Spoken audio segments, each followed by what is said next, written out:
Hi everyone. Today I'm going to be a little bit personal in my story here in my account, and I want to talk about the Matrix and unplugging from the Matrix, or parts of it anyway. So what is the Matrix? I often mention the Matrix when I talk about spiritual matters with people, and they don't always understand what I'm talking about. And it's not the movie The Matrix, although the movie The Matrix is on a profound level actually what it's all about also. So you can watch that movie if you haven't, and you can understand that there is something that Angelo Di Lullo taught me, which is really good to think about, and I've been pondering that since I interviewed him a couple of weeks ago, namely that there is an absolute reality and a relative reality. The absolute is the essence of what we are and what is actually happening, the physical world around us, and what we are experiencing, directly. And that's always neutral. There's nothing bad or good in that. It's just happening. That's the absolute. And then there's the relative reality, which is often, what we think about, what we experience, and what we feel about it, and how we construct our world in our minds. And the minds aren't real. They aren't absolutely real. They are relatively real only. We have to understand that. And when you realize that, that is part of the matrix, the structure that has been built up in this society, that we think is the real reality. When you realize that that's not the absolute reality, that's liberating. And I've been trying to step out of the matrix, or parts of the matrix, as best I can, the last couple of years or so, 3 years. And I can't say that it's always easy peasy, but it is very freeing and liberating when you do it. To me, it has been, at least. That's what I can say.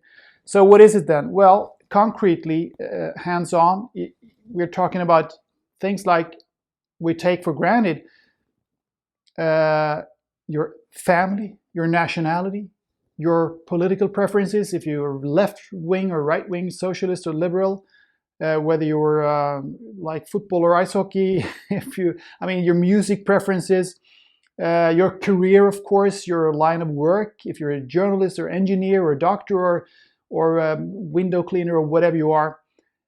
We tend to identify with these outer structures, with this framework that we call you and me, us.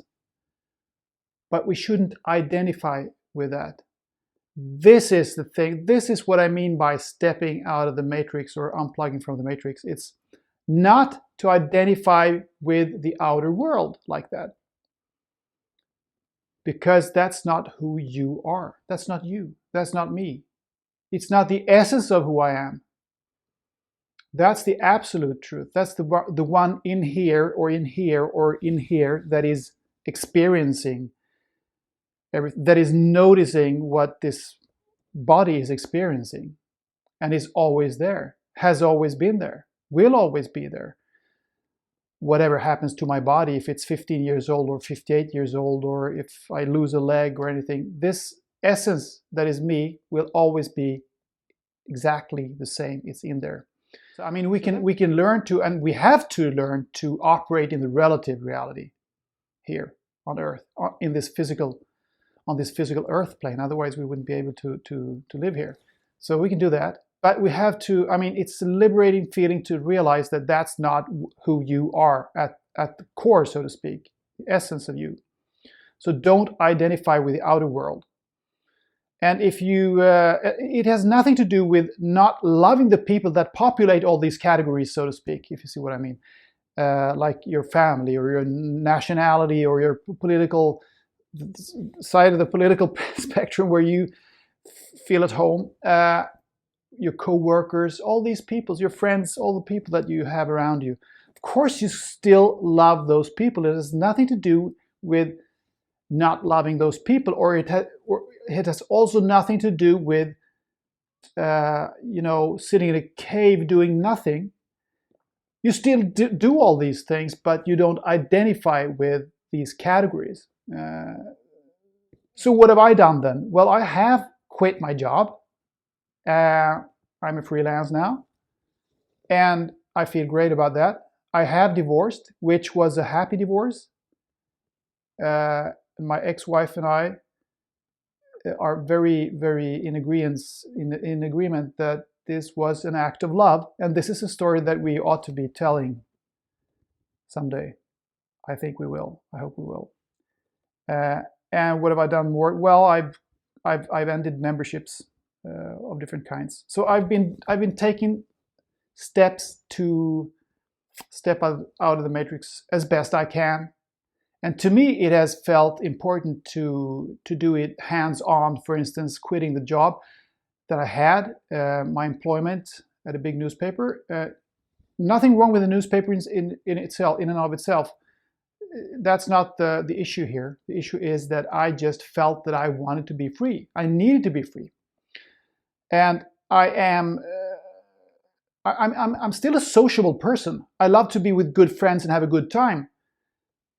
I will continue doing that, of course, but I guess I have become a little less active on that front. When it comes to taking initiatives to going out with friends and arranging parties and things like that, which I used to do more before.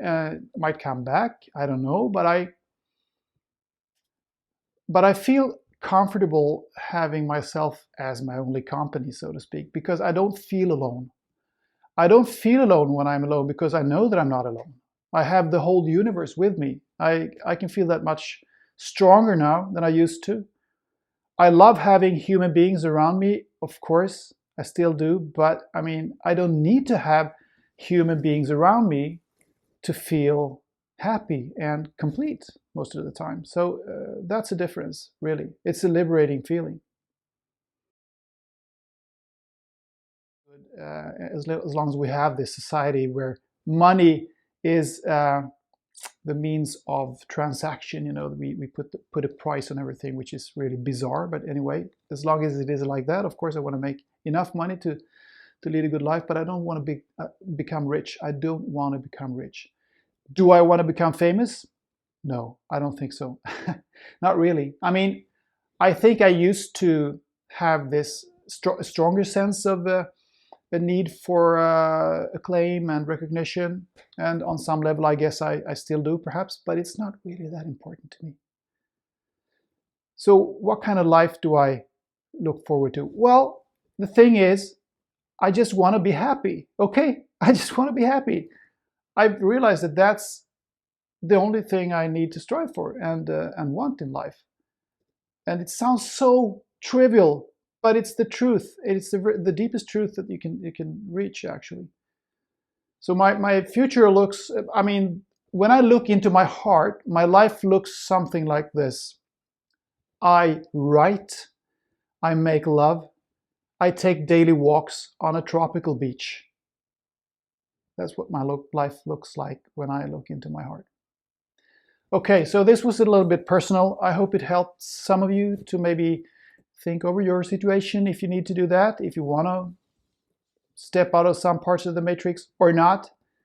It's up to everyone. You just have to listen inside yourself, feel in, listen to your heart, follow your passion. Then you can't go wrong. Love you. See you next time. Bye-bye. If you like this video and other interviews and talks on Mind the Shift, please like, share, and subscribe. I appreciate all the support. Thank you.